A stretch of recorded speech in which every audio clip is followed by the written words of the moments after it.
नमस्कार, मैं पीयूष चलवाल आज एक बेहद ही खास शख्सियत के साथ जिसकी देश भर में पहचान है। एक छोटे से गांव से निकल कर के आज जो सोशल मीडिया पर एक बहुत बड़े इन्फ्लुएंसर के तौर पर हज़ारों की तादाद में लोगों को इन्फ्लुएंस कर रहे हैं, ऐसी शख्सियत के साथ मैं आपको रूबरू करा रहा हूं। मेरे साथ हैं कोटाबाग से उत्तराखंड मंच के बिरजू मयाल। बिरजू मयाल, स्वागत है आपका मेरे चैनल पर। सबसे पहले आपका बहुत बहुत धन्यवाद कि आपने मुझे इतना सम्मान दिया और मुझे आपने जगह दी। हालांकि मैंने कभी सोचा नहीं था कि मेरा भी इंटरव्यू लिया जाएगा और आज फर्स्ट टाइम ऐसा हो रहा है कि कोई शख्स तो ऐसा है जो मेरा इंटरव्यू लेने आया है। हालांकि मुझे अपना बहुत से पता है कि आगे भी इंटरव्यू होंगे, पर मैं आपका इस बात के लिए कोटि कोटि नमन करता हूं कि फर्स्ट इंटरव्यू आपके द्वारा मेरा लिया जा रहा है।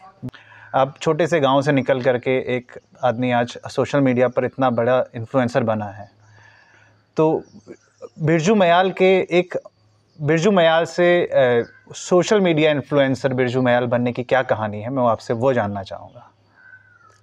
मैं पहले एक शेफ होया करता था, मैं खाना बनाता था और अचानक कुछ पीड़ाएं मेरे साथ मेरे जीवन में ऐसी हुई कि उन पीड़ाओं ने मुझे समाज के साथ लड़ना सिखाया, विभागों के साथ लड़ना सिखाया। बस उसी बात को लेकर दिन भर दिन मैं अपने कदम बढ़ाता रहा और आज मैं इसी के साथ आपके साथ बैठा हुआ। वो मोमेंट कौन सा मोमेंट था जब सोशल मीडिया पर आप इतना ज़्यादा हिट हुए? श्रीमान जी, वो लम्हा, वो वीडियो मेरी ही एक कहानी थी जिसमें मैंने अपनी और अपनी पत्नी को लेकर कॉमेडी के ज़रिए, हंसी मजाक के ज़रिए अपने जीवन को मैंने रखा। कैसे मेरी शादी हुई, किन हालातों में हुई, किस प्रकार करी और क्या वहाँ पर उस टाइम व्यवस्था थी, वो वीडियो वायरल हुई थी सबसे पहले। अच्छा, शादी से सवाल आया क्योंकि देखते हैं कि बिरजू मयाल लोगों को लगता है कि बहुत एग्रेसिव हैं, हमेशा गुस्से में रहते हैं। तो शादी लव मैरिज है कि अरेंज मैरिज है? जी बिल्कुल लव मैरिज है। कहाँ से आपकी कहानी शुरू हुई थी? श्रीमान जी, ये कहानी एक रामलीला से स्टार्ट हुई थी। हालांकि वो रामलीला मेरे जीवन में लीला बन चुकी है और वो मैं इसलिए कह रहा हूँ क्योंकि जो मेरी धर्म पत्नी है वो एक गांव से निकल के शहर की रामलीला देखने आई थी और उसकी जो फ्रेंड थी वो मेरी गर्लफ्रेंड थी। अरे वाह, ये क्या बात जी, जो आज ये कैमरे पे आपने एक्सपोज कर बिल्कुल एक्सपोज किया है। और वो गांव से निकल के जो मेरी आज वाइफ है वो शहर में, रामनगर शहर में रामलीला देखने आई थी। रामनगर शहर में एक ही जगह सबसे बड़ी रामलीला होती है, आपको पता भी होगा। तो जिस मतलब लेडी से मैं बात किया करता था, जो मेरी गर्लफ्रेंड थी, जीएफ थी, उसके पास मात्र छोटा फ़ोन था और मेरी होने वाली जो मैं अब मेरी वाइफ है उसके पास एंड्रॉयड फ़ोन था जिससे फ़ोटो भेज सकते थे। तो मैं कब से 6 महीने से उससे फ़ोटो मांग रहा था और अचानक एक दिन ऐसा दिन आता है कि अब जो मेरी वाइफ है वो जब रामनगर पहुँचती है तो वो फ़ोटो उसके फ़ोन से भेज देती है। अब मैं डीपी जब वहाँ इसकी देखता हूँ तो मुझे वो नहीं, ये पसंद आ जाती है क्योंकि वो ग्रुप फ़ोटो भेज देती है, अकेले की नहीं भेजती, दोनों के साथ में भेजती है। अब मुझे ये पसंद आ जाती है तो मैं उसको छोड़ के इससे बात करता हूँ। तो ये एक अच्छा ट्विस्ट है आपकी लाइफ का कि मतलब इस तरीके से आपकी शादी हुई फिर। बिल्कुल। अच्छा, वो मुलाकात हुई, उसके बाद शादी में कितना टाइम लगा? चट पट मंगनी पर ब्याह हुआ या कुछ टाइम आपने दिया? बहुत सी अड़चना आई। देखो, ये परिवार का मैटर है और कहीं ना कहीं इसमें एक बहुत बड़ा मामला भी था। हालांकि मुझे ये शादी भगा के करनी पड़ी। मैंने अपने पिताजी को वहाँ भेजा था, पिताजी ने भी हाँ कह दिया था और पिताजी ने मना नहीं किया था, पर उनके परिवार के एक व्यक्ति का इंटरफेयर के कारण मुझे वो कदम उठाना पड़ा। और मेरी वाइफ को एक चीज़ पसंद नहीं थी, उसकी शादी हरियाणा में हो रही थी और उसे ये पसंद नहीं था कि मैं कल के दिन अपना मुँह छुपा के वहाँ रहूँ, मैं घूंघट ओढ़ के वहाँ रहूँ। इस कारणवश शायद उसने मुझसे शादी करी। अच्छा, ये बड़ा ट्विस्टिंग कहानी है कि भगा करके शादी की। अभी एक्सेप्टेंस होगी, दोनों घरों में एक्सेप्टेंस है या अभी? नहीं, बिल्कुल है, बिल्कुल है। अभी कुछ 2 दिन बाद यहाँ मेरी सास आने वाली हैं और वो हमारे साथ क्या पता कुछ दिन रेस्टोरेंट में हाथ भी बटाएंगी, क्योंकि जैसे कि लोग सर्विस में आज लड़कियों को रख रहे हैं तो वहाँ अगर मेरी सास, अगर बाई देवे आज मेरे ससुर नहीं है, वो विधवा है, वो कहीं और जॉब करने जाती है तो फिर यहाँ मेरे वहाँ रहेंगी, बढ़िया सी जीन्स पहनेगी, एक टी शर्ट पहनेगी और सर्विस करेगी। अरे वाह, क्या दिक्कत है? बिल्कुल, दुनिया कर रही है, दुनिया कर रही है। तो ये जो सैलरी वो बाहर लेंगे वो वहाँ इज्जत से उत्तराखंड मंच के अंदर लेंगे। अच्छा, जब देखा हमने आपकी काफ़ी सारी वीडियोस पर, लोग अलग अलग की तरह की फप्तियाँ कस रहे हैं, कुछ लोग गालियाँ भी लिख रहे हैं और कुछ लोग वाहियात चीज़ें लिखते हैं, तो कैसा, मतलब क्या गुस्सा नहीं आता उन लोगों को? तो क्या, कैसे बिल्कुल उनको नहीं जवाब आता, देते हैं? क्योंकि हर आदमी अपनी ज़िंदगी जी रहा है और कौन सा व्यक्ति किस माहौल में जिया है, किस प्रकार वो रहा है, वही वो आज सोशल मीडिया में रख रहा है। अगर आप अच्छे हैं तो आप अच्छी बातें लिखेंगे। आपने अगर जो वक्त आपने अच्छे लोगों के साथ गुजारा है, ऐसे लोगों के साथ गुजारा जहां आपको गाली सुनने को नहीं मिली, तो आपने क्या किया कि अपना प्लेटफॉर्म मिलने वाले लोगों के साथ भी वैसा ही रखा। आपने कभी गालियों का यूज़ नहीं किया, हर व्यक्ति से आपने आप करके बात करी, हर व्यक्ति को आपने सम्मान दिया। वो कब हुआ? जब आप अच्छे लोगों के साथ रहे, आपके संबंध अच्छे लोगों के साथ रहे। और जो व्यक्ति जैसे व्यक्ति के साथ रहता है, उसके समाज में वैसे ही कार्य होते हैं जो हो रहे हैं, तो उन बातों को मैं माइंड नहीं लेता। अच्छा, उत्तराखंड मंच में जैसे हम लोग देखते हैं कि आप पत्रकारिता से भी जुड़े और आप सोशल मीडिया पे भी एक्टिव रहते हैं, आपको हमने रेस्टोरेंट में भी देखा है, आपको हमने सब्जी मंडी में भी देखा है कि आप सब्जियां वहाँ बेचने और ख़रीदने जाते हैं, फल ख़रीदते हैं वहाँ से और यहाँ से शायद सब्जियां लेकर के। और क्या क्या काम है जो बिरजू मयाल करते हैं? बिरजू मयाल सबसे पहले तो किसान है, क्योंकि वो किसान का बेटा है। उसने जिस घर से जीवन यापन किया है, उनके पिता ने एक बड़ी मेहनत करी है। एक वक्त मेरे पिताजी, जो आध्या होता है, आधे आधे खेत का बंटवारा होता है, मतलब जब किसी की हम ज़मीन लेते हैं, उसमें जो अनाज होता है वो आधा खेत के मालिक का होता है, आधा करने वाले का होता है। तो मेरे पिताजी ने कम से कम 30 बीघा ज़मीन, आज से कुछ वर्ष पहले जब मैं 5वीं या 6वीं में पढ़ा करता था, उस वक्त मेरे पिताजी वो ज़मीन करते थे। तो एक बड़ी मेहनत होती थी, हमने देखी थी। मेरे पिताजी दिन तो छोड़िए, रात को भी मेहनत करते थे, और मैं उन्हीं का बेटा हूँ। उनसे ये सीखा हूँ कि आखिर में रात में कैसे मेहनत करनी है, दिन में कैसे मेहनत करनी है, कैसे अपने 5 लड़कियों की शादी करनी है। क्योंकि उनके पास किसी प्रकार की कोई जॉब नहीं थी, मात्र एक खेती ही तरीका था। और हमारे पास कोई 50 से 60 उस ज़माने में बकरियां होया करती थी। तो उन्हीं बकरियों ने और मेरे पिताजी के मेहनत ने 5 बेटियों की शादी करी, एक बेटे की शादी करी। हाँ, वहाँ एक बेटे ने भाग के शादी करी, तो उनकी शादी उनको नहीं करनी पड़ी, क्योंकि उस बेटे ने अपने पिताजी की पीड़ा देखी थी। और वो वक्त उस दौर पर आ चुका था जहाँ कि उनको 3 से 4 लाख रुपये शादी का खर्च करना पड़ सकता था। और तब तक हमारी बकरियाँ बिक चुकी थी, तब तक हमारे पास अधिया वाले खेत नहीं थे। तो मैं बेफजूल क्यों शादी करता, क्यों 4 लाख रुपए खर्चा करता? मेरे पास था नहीं, और पिताजी उधार मांग के करते, क्योंकि उन्होंने तो अपना काम करना ही है। वो क्या हमसे पूछ के थोड़ी करते। इसके अलावा और क्या काम है? खेती हो गया आपका, उत्तराखंड मंच रेस्टोरेंट। उत्तराखंड मंच आज उत्तराखंड में सारा काम कर रहा है, कुकिंग से लेकर आपका पशुपालन से लेकर आपका दूध डेयरी से लेकर आपका सब्जियों से लेकर। बस इसका मकसद एकमात्र ये है कि उत्तराखंड के जितने भी खाद्य पदार्थ हैं, जितनी भी चीज़ें हैं, वो उत्तराखंड में ही रहे। मतलब उत्तराखंड का किसान, उत्तराखंड के जो बाकी के लोग हैं, जैसे यहाँ पर टीचर रहते हैं, विभाग के लोग रहते हैं, या अन्य जो लोग, जिन लोगों के पास खेती नहीं है, उनका अनाज, उनका खाद्य पदार्थ वो उनके लिए ही पूर्ति कर दे। मतलब बाहर से कोई चीज़ यहाँ पर नहीं आए। आज आप देखते हैं कि यहाँ पर जो यहाँ का पानी जो बोतलों में पैक हो रहा है, वो किसके नाम पर बिक रहा है? या तो बिस्लरी के नाम पे, या किनली के नाम पे। पर ऐसा नहीं होगा, आगे वो बिकेगा तो उत्तराखंड के नाम पे बिकेगा, उत्तराखंड की चीज़ें उत्तराखंड के नाम पे बिकेगा। एक उदाहरण और दूंगा, हमारे उत्तराखंड में भुट्टा होता है,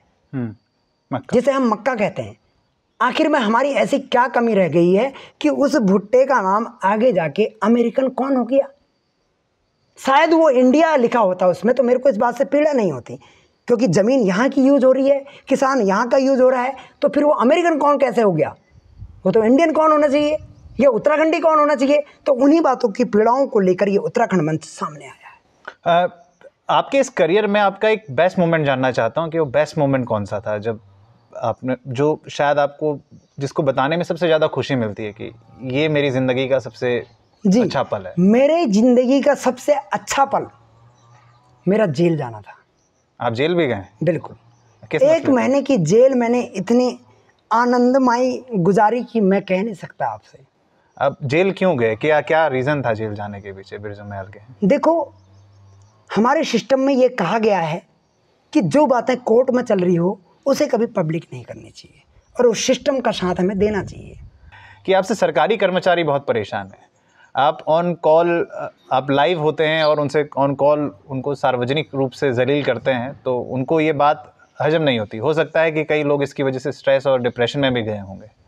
बिल्कुल, जैसा कि हमारे देश के सर्वश्रेष्ठ प्रधानमंत्री माननीय श्रीमान नरेंद्र मोदी जी, जिन्होंने डिजिटल इंडिया का एक नारा दिया, और अगर हम डिजिटल इंडिया का दूसरा अर्थ निकालें, डिजिटल का मतलब डिजिट, अंक, मतलब सब कुछ ऑनलाइन होना चाहिए, तो उनकी बातें मेरे दिमाग में बस गई।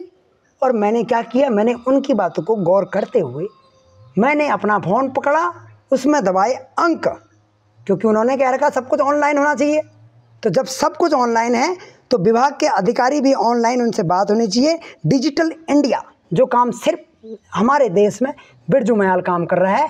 अगर विभाग का कोई कर्मचारी, विभाग का कोई व्यक्ति ईमानदार है तो उस व्यक्ति को बिरजू मयाल से डरने की बिल्कुल ज़रूरत नहीं है, उसे डिप्रेशन में जाने की कोई ज़रूरत नहीं है। अगर वो सही काम कर रहा है, अपने कार्य के ऊपर वो बिल्कुल 101% ईमानदार है तो उसे घबराने की ज़रूरत नहीं है। चाहे वो किसी विभाग का हो, चाहे वो जल विभाग का हो, बिजली विभाग का हो, उत्तराखंड परिवहन का हो, किसी विभाग का हो, एनीवे।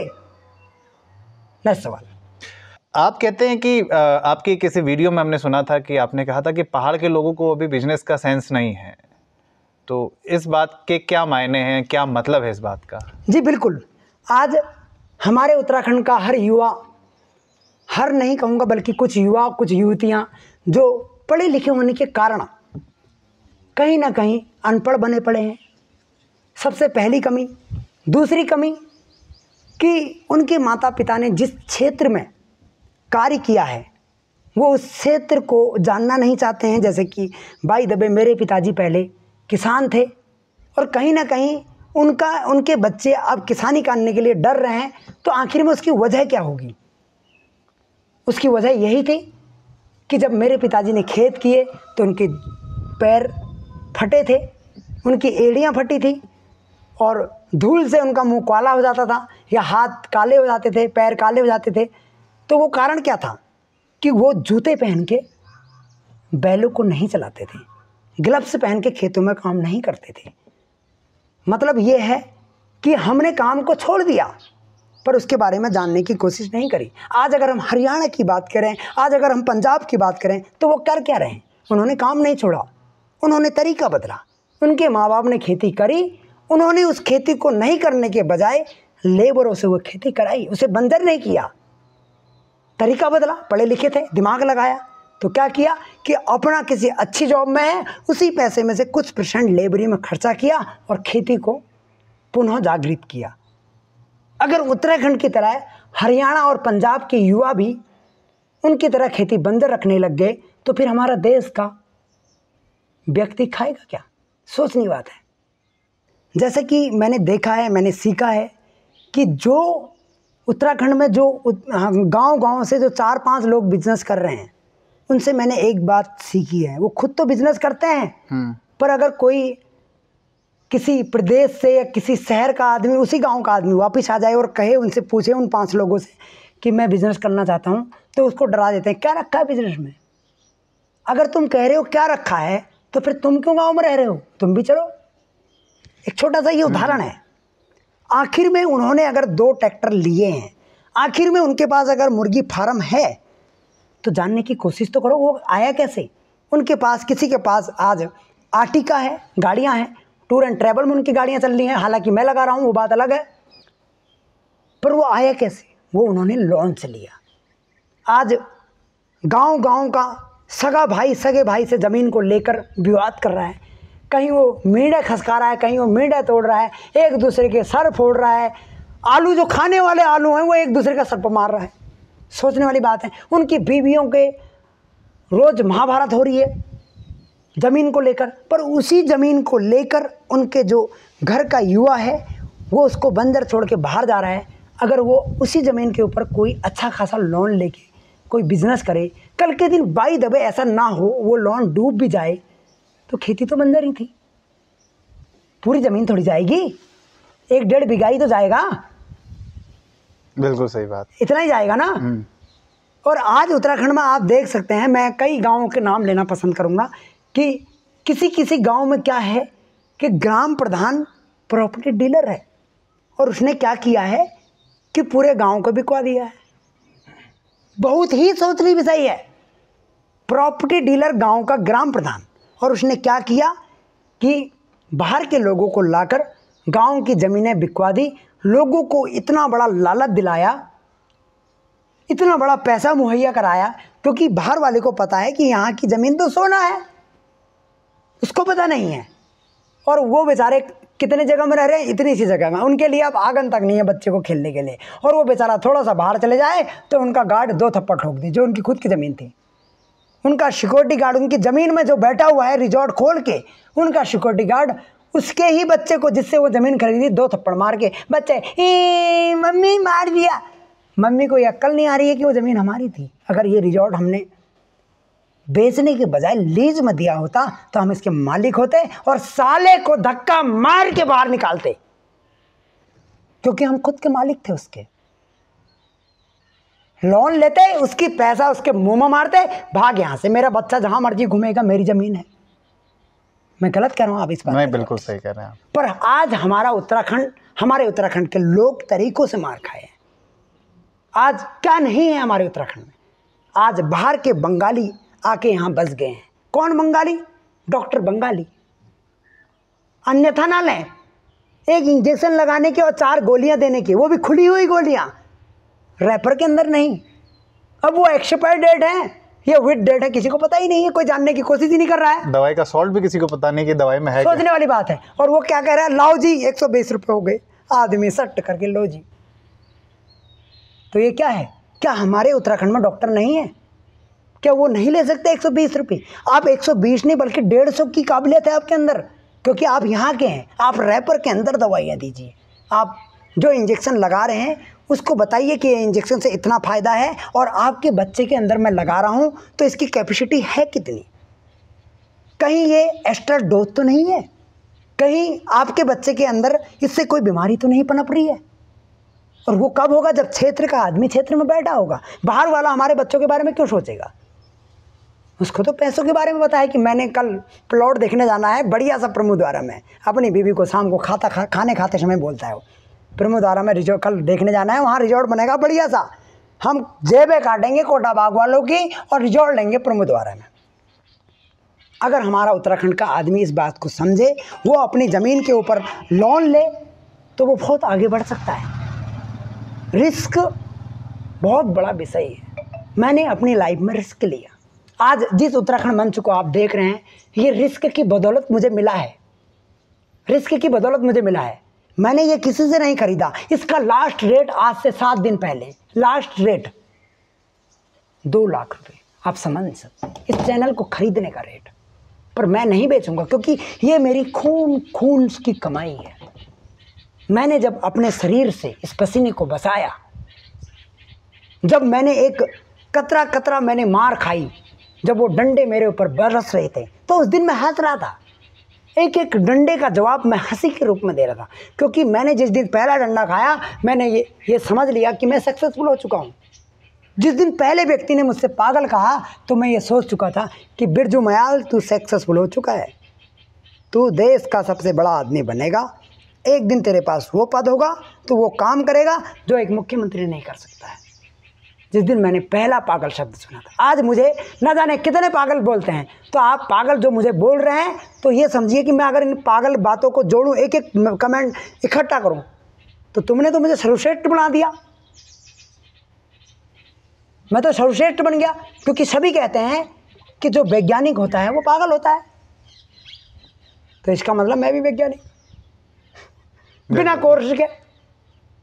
कि आप क्या समाज के लिए क्या मैसेज देना चाहेंगे, उत्तराखंड के लोगों के लिए क्या मैसेज देना चाहेंगे, ये हमारे दर्शकों के लिए क्या मैसेज देना चाहेंगे? मैं मैसेज सिर्फ इतना दूंगा कि उत्तराखंड को उजाड़ने में सबसे बड़ा हाथ उत्तराखंड के लोगों का ही है। आज हम कहते हैं कि इसमें बीजेपी का हाथ है। क्या बीजेपी सिर्फ उत्तराखंड में है? पंजाब में आप देखेंगे सरकारें सब एक जैसी होती हैं। ये लोग जो पार्टियां करते हैं, तो क्या ये अकेले थोड़ी करते हैं? अगर किसी नेता की लड़के की शादी हो रही है तो वहाँ तुम्हारे मोदी जी भी पहुँच रहे हैं, मनमोहन जी भी पहुँच रहे हैं, तो फिर अलग अलग कैसे हुए? रिश्ते तो उनके संबंध तो बरकरार है, सब एक है, सब एक है। गलती इनकी नहीं है, गलती है जनता की। हरियाणा में आज बीजेपी की सरकार है। आप सोचिए, क्या हरियाणा के लोग सोशल मीडिया के थ्रू किसी नेता को बदनाम कर रहे हैं? बिल्कुल नहीं। क्यों? क्योंकि हरियाणा में विकास हुआ है, हरियाणा के मुख्यमंत्री ने काम किया होगा तभी वो ऐसा कर रहे हैं। और वो काम किसने करवाया? जनता ने। क्योंकि जनता आगे आके हिसाब मांगना चाहती है, उनके अंदर वो हिम्मत है। और हमारा आदमी क्या कर रहा है? वो शाम को एक बोतल लेके बहस कर रहा है किसी विभाग को लेकर। बोतल खत्म, सुबह नशा चकनाचूर, बात वहीं की वहीं खत्म। किसी व्हाट्सएप ग्रुप में वो लड़ाई कर रहा है, वो बात कहाँ तक रह गई? व्हाट्सएप ग्रुप तक। अगर कहीं वो पहुंचा, डॉक्टर ने बाहर से दवाई लिखी, तो डॉक्टर से पूछना पसंद नहीं करेगा कि आपने बाहर से दवाई क्यों लिखी, क्या अंदर दवाई नहीं है, ये नहीं पूछ रहा वो। तो कमी किसकी है? उसकी है। कमी उस कुर्सी में बैठने वाले डॉक्टर की नहीं है।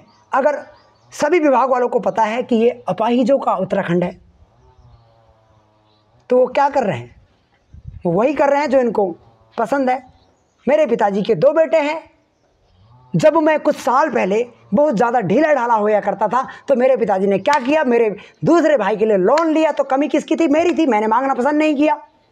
मेरा ध्यान तो गुच्ची खेलने में था, मेरा ध्यान तो अंटी खेलने में था। तो मेरे पिताजी ने क्या किया कि 2-4 रुपये छोड़ दिए, जा गुच्ची खेल। और दूसरे बेटे के लिए उन्होंने लोन लिया। तो वो कमी किसकी थी? वो पिताजी की नहीं थी, वो मेरी कमी थी। एक उदाहरण है।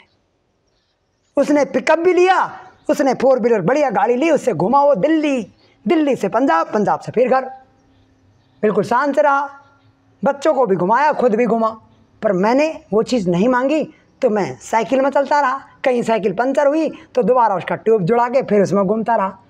तो आज अगर उत्तराखंड जुड़ा ख़त्म हुआ है, उत्तराखंड बर्बाद हुआ है, उसमें एकमात्र उत्तराखंड की जनता का हाथ है। जब तक उत्तराखंड की जनता आगे निकल के नहीं आएगी, तब तक कुछ नहीं होगा, कुछ नहीं होगा। बस इतना ही मेरा मैसेज है।